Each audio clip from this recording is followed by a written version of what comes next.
Hey, welcome back. We're gonna do a little section here on putting on these Katech aftermarket valve covers on the CT5-V. Doing little clip sections of the install of the supercharger and headers. Just gonna do a separate segment on this part.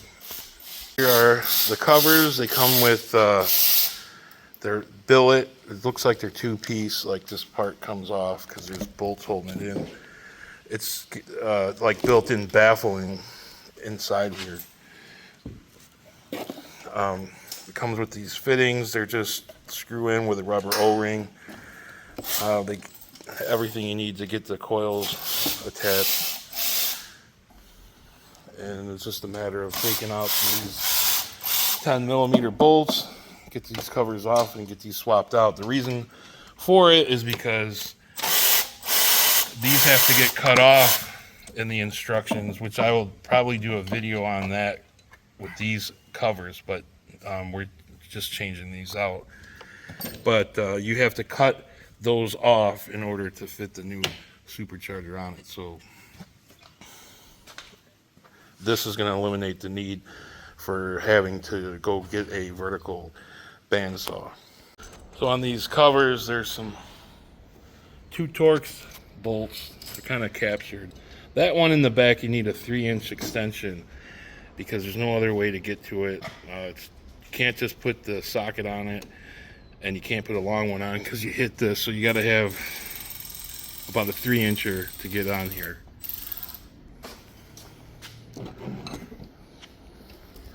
And then after that, you just have to pull this cover off and then get the coils off like we were doing on this side.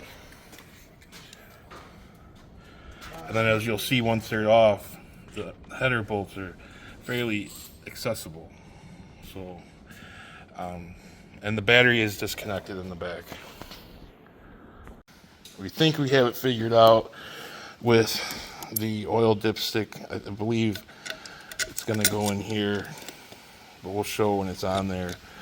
And I think that's gonna hold the stick. So we'll find out once it's on there. It's hard to tell right now because the instructions show something different, but and then you just transfer the stock gasket into this one. So there's really not too much to it out of the ordinary, just other than a little bit tight spaces in the back. You got your, like I said, your fitting for that, so your stock hose here will snap into that. I'm not going to put that on right now because we're still going to take the supercharger off, but it was pretty straightforward. The other side has a little more space because there isn't any wires in the way like this side is, but that's all there is. The final look at these valve covers before they are going to get semi covered up by the supercharger. So we'll see how much we can see once the, if you have a stock blower, you'll really be able to see these, but I think you'll see about half of them with the supercharger. But here is the bracket I was talking about for the dipstick. So it goes in your, right below the front coil.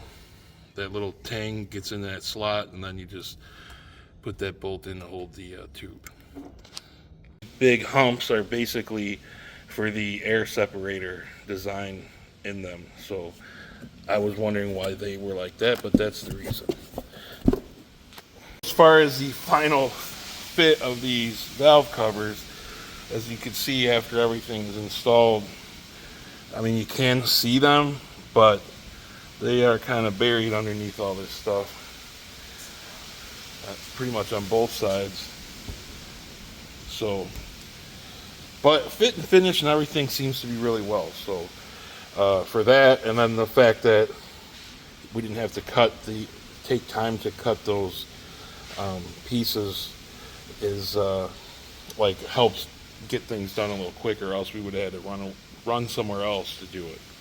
So that's pretty much it for this part of the build on this car. Please hit that like and subscribe button, and we'll catch you on the next one.